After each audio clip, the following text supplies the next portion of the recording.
classification of Mullerian anomalies as per American Society of Reproductive Medicine. Class 1 includes varying degree of Mullerian agenesis or hypoplasia. It is further divided into vaginal agenesis, cervical agenesis, uterine agenesis, tubal agenesis, and combined agenesis. Class 1 is also termed Mayer-Rokitansky syndrome. Now, complete Mullerian agenesis present as primary amenorrhea. Vaginal and cervical agenesis may present as primary amenorrhea with hematocolpos and hematometra. Now, class 2, that is unicornuate uterus. It is further divided into first, rudimentary horn with cavity communicating to the unicornuate uterus.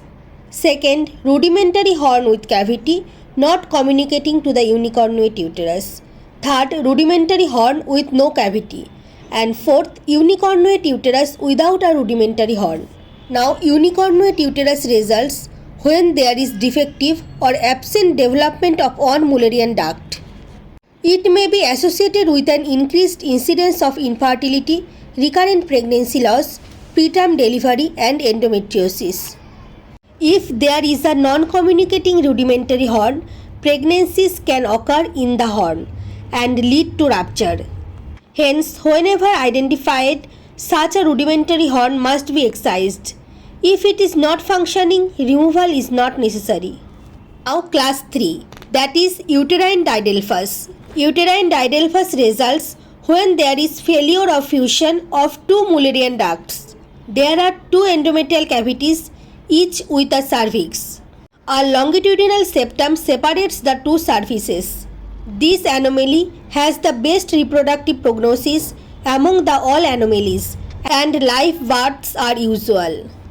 Recurrent pregnancy loss, including abortions and preterm labor, can however occur.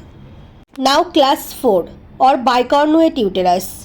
It is further divided into first, complete bifurcation or bicolis, and partial bifurcation or unicolis. Bicornuate uterus is caused by incomplete lateral fusion of the Mullerian ducts. Bicornuate uterus may be complete when failure of fusion extends to the cervix or can be partial. The main clinical problems are recurrent miscarriage and preterm labor. Now, class 5, that is septate uterus. Septate uterus occurs when there is failure of the medial segments of the Mullerian ducts to separate following fusion.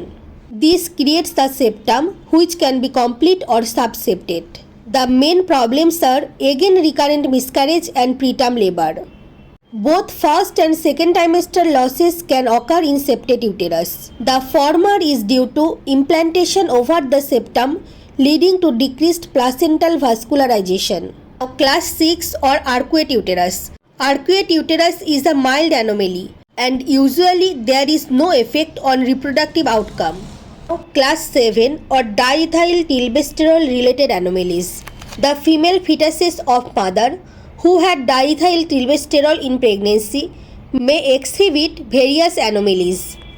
The classical anomaly is the T-shaped uterus with the widening of the interstitial and isthmic part of the fallopian tubes and the narrowing of the lower two-thirds of the uterus.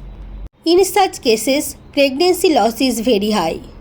Infertility, miscarriages, ectopic pregnancy and preterm delivery are likely. Thank you for listening. Thank you.